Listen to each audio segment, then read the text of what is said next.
சுவாமிக்கு நம்ம அபிஷேகம் பண்ணுறோம், பாலில், தேனில், பஞ்சாமிர்தத்தில். ஆனால் நப அபிஷேகம் அப்படின்னா என்ன அப்படின்னு ஒரு நேயர் போட்டிருக்காங்க. அதுக்கு அழகாக ஆலயம் ஏன் அப்படிங்கிற ஒரு புத்தகத்தில் ஒரு பதில் கிடச்சிருக்கு.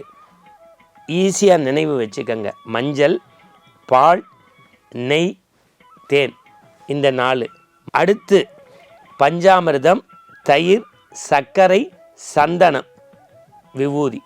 பஞ்சாமிர்தம், சந்தனம், சர்க்கரை, தேன், விபூதி, இது எல்லாம் சேர்ந்த இந்த 9 நப அபிஷேகம். இதனால் பண்ணிட்டோம்னா எல்லா நன்மைகளும் ஒரு சேர நமக்கு கிடைக்கிறது. நவ தீர்த்தம் எது? 9 வகையான தீர்த்தம் இந்த மண்ணுலகில் உண்டு. நவ தீர்த்தம், நம்ம நவரத்ன மோதிரம் தெரியும். நவ தீர்த்தம் ஈஸியாக அப்படி வச்சுங்க. கங்கை, யமுனை, சரஸ்வதி.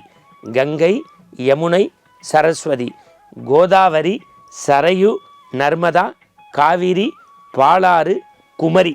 இந்த 3 நான் கடைசியாக சொன்னேன். குமரி, பாலாறு, காவிரி. அடுத்த 3 நர்மதை, சரையு, கோதாவரி. முதல் 3 கங்கை, யமுனை, சரஸ்வதி. இந்த 9 நவ தீர்த்தம். இதில் நம்ம ஸ்நானம் பண்ணிட்டா 18 தலைமுறைக்கான பாவங்கள் போகுதுங்கிறாங்க.